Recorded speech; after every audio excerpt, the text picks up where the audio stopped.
అంతా పద్ధతిగా ఉండాలి. సమయ పాలనకు ప్రాధాన్యం ఇవ్వాలి. క్రమశిక్షణ పాటించాలి. సబ్జెక్ట్ పై లోతుగా అధ్యయనం చేయాలి. కలిసికట్టుగా ముందుకు సాగాలి.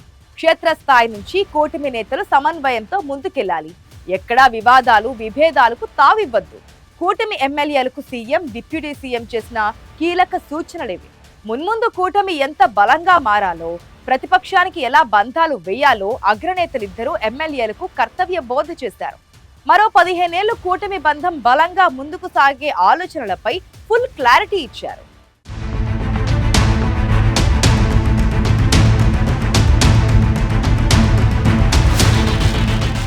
గీత దాటొద్దు, హద్దు మీరొద్దు, వివాదాలు విభేదాలు అసలే వద్దు, అంతా కలిసికట్టుగా ముందుకు సాగాలి. మరో 15 సంవత్సరాల వరకు కూటమి బంధం ఇలాగే సాగితే ప్రభుత్వం సుస్థిరంగా ఉంటుంది.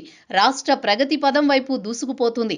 దీన్ని దృష్టిలో పెట్టుకుని కూటమి ఎమ్మెల్యేలు జాగ్రత్తగా మసులుకోవాలని CM Chandrababu, deputy CM Pawan Kalyan స్పష్టంగా చెప్పారు.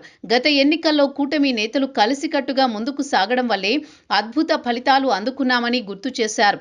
ప్రభుత్వం చేస్తున్న మంచి పనులను ప్రజల్లోకి తీసుకుని వెళ్లే బాధ్యత ఎమ్మెల్యేలదేనని అగ్రనేతలు చెప్పుకొచ్చారు. వ్యక్తిగత కక్షలకు చట్టసభల్లో స్థానం లేదన్న చంద్రబాబు దీన్ని కూటమి ఎమ్మెల్యేలు గుర్తుంచుకోవాలని సూచించారు. 20 నెలలుగా కూటమి ఐక్యత బలంగా కొనసాగుతోందన్న టీడీపీ అధినేత నియోజకవర్గాల వారీగా ఈ ఐక్యత మరింతగా బలపడాలన్నారు. ముఖ్యంగా జిల్లా, నియోజకవర్గం, మండల స్థాయిలో కూటమి నేతలు ఎప్పటికప్పుడు సమావేశాలు ఏర్పాటు చేసుకుని ముందస్తు ప్రణాళికలు సిద్ధం చేసుకోవాలని సూచించారు. దీనివల్ల వివాదాలకు విభేదాలకు ఆస్కారం ఉండదని చెప్పారు. కూటమి ఎమ్మెల్యేల పనితీరుపై ఇక ఎప్పటికప్పుడు సమీక్షా సమావేశాలుంటాయని కూడా చంద్రబాబు వివరించారు.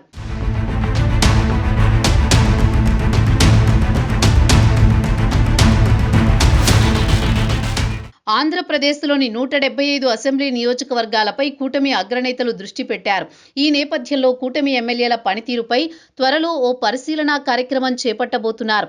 నియోజకవర్గంలో ఎమ్మెల్యేపై ప్రజలకు ఉన్న అభిప్రాయం, అభివృద్ధి, సమస్యల పరిష్కారం, కూటమి నేతలతో ఎమ్మెల్యేకున్న సంబంధాలు తదితర అంశాలను పరిగణలోకి తీసుకుని అవసరమైన నిర్ణయాలు తీసుకునేందుకు సమాయత్తమవుతున్నట్టు ఈ సమావేశంలో కూటమి పెద్దలు సంకేతాలిచ్చారు. ఇక అసెంబ్లీ జరిగే సమయంలో కూటమి ఎమ్మెల్యేలు తప్పనిసరిగా సభలో ఉండాల్సిందే. సభ నియమ నిబంధనలు పాటించడం, సమయ పాలన అలవాటు చేసుకోవడం కూడా కూటమి ఎమ్మెల్యేలకు తప్పనిసరిగా అమలు కానుంది. అసెంబ్లీలో కూటమి ఎమ్మెల్యేలందరూ తమ నియోజకవర్గ సమస్యలు, అభివృద్ధి అంశాలు, ఇతర సబ్జెక్టులపై మాట్లాడే అలవాటు చేసుకోవాలని కూటమి అగ్రనేతలు సూచించారు. ఆయా అంశాలు సభలో ప్రస్తావనకు తెచ్చే ముందు దానిపై లోతుగా అధ్యయనం చేయాలని సూచించారు. ఏపీలో సాగుతున్న అభివృద్ధి అంశాలను కూడా ఈ సందర్భంగా CM Chandrababu, deputy CM Pawan Kalyan కూటమి ఎమ్మెల్యేలకు చెప్పుకొచ్చారు.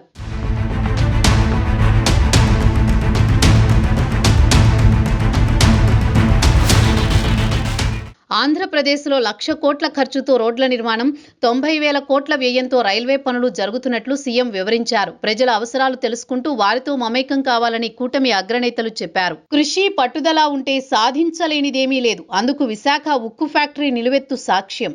ఈ విషయాన్ని కూటమి ఎమ్మెల్యేల మీటింగ్లో చంద్రబాబు ప్రస్తావించారు. గత ఏడాది ఏప్రిల్ నెల వరకు 450 కోట్ల నష్టంలో ఉన్న విశాఖ ఉక్కు ఫ్యాక్టరీ ఇప్పుడు లాభాల బాట పట్టిందని, ప్రస్తుతం 54 కోట్ల లాభంలో ఉందని తెలిపిన సీఎం ఫ్యాక్టరీ కార్మికులు కలిసికట్టుగా శ్రమించడం వల్లే ఈ ఫలితం సాధ్యమైందన్నారు. రానున్న 3 ఏళ్ల కాలం కూటమి ఎమ్మెల్యేలకు అత్యంత కీలకం. దీన్ని దృష్టిలో పెట్టుకుని ఇప్పటి నుంచే కూటమి అగ్రనేతలు తమ ఎమ్మెల్యేలకు దిశానిర్దేశం చేస్తున్నారు. అధిష్టానాలు స్పెషల్ ఫోకస్ పెట్టడంతో ఇక కూటమి ఎమ్మెల్యేలు షికార్లు తగ్గించుకుని నియోజకవర్గాలపై పూర్తిస్థాయి దృష్టి పెట్టాల్సిందే. అడిగేదెవరన్నట్లు వ్యవహరిస్తే ఇకపై అగ్రనాయకత్వం కొరడా జులిపించేలా ఉంది. కూటమి ఎమ్మెల్యేలు తస్మాత్ జాగ్రత్త.